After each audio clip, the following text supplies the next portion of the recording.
So it's great having you on the podcast and speaking to people in Scotland, actually, before I come down. Oh, when's the podcast? That's I'm on the way down now to do it. It's Joe Marlett. I said, no, Ben Kay. They're like, Ben Kay, ain't he the guy who dropped the ball in the World Cup final? That's all they knew you for. People barely mention it, honestly. But I reckon probably just 3 times a day. Yeah. But it's obvious, you know, of course people are going to talk about it. I mean, it's only been, 15 years? Yeah, just keep going. Yeah. I'm only joking, but I did want to bring it. I did want to bring it up. That was why it was an easy way in. There's 2 ways of dealing with it. You either get really offended by it, or you sort of, you know, you go and do after dinner stories about it and all that sort of thing, and you make the best of it. You know, everyone's dropped a ball somewhere. But well, not apart from you, Jim. Well, I never got past it. That was the thing. Can you just recap the listeners? Because I mean, it was nearly 40 years ago, wasn't it? So our demographic of listeners might not quite remember it. I mean, it was actually my 21st birthday when you boys were in the final. And you were celebrating, but you were English then, weren't you? England till I die. Still got the rose tattoo. What rose? See, I knew it. He's covered it up now.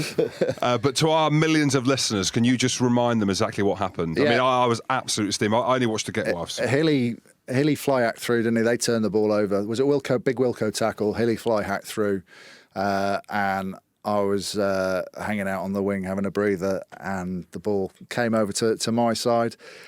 Genuinely, what happened, and people go, oh yeah, whatever.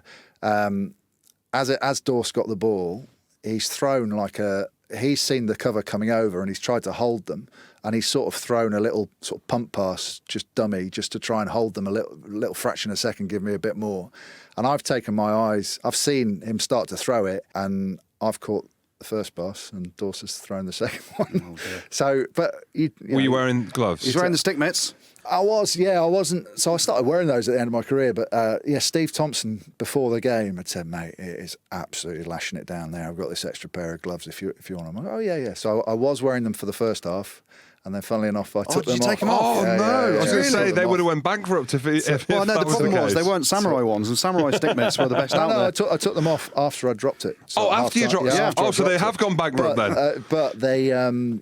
But that's actually a good point, because no one ever remembers where. So everyone thinks it was like sort of second half towards the end of the game, and thank God Johnny came along. But at the time, we were so on top. Australia started big. They had that try from Takiri at the beginning, and we were so on top at that stage of the game. When I dropped it, I thought, that's all right, we'll get another opportunity and we'll score. And then Jay scored, and I thought, oh, thank God for that, I'm off the hook. Yeah. And then they kept reeling us back in, and but no one really remembers that. But was it playing on your mind throughout the game? I mean, speaking frankly, I made mistakes, missed a tackle or many in a game. Yeah. So I think. Obviously it did. It didn't help Martin Corrie so obviously warming up in front of Clive. It was a good mate of yours. Hell of a bush. Get him off. Get him off. Well, how we laughed about that afterwards.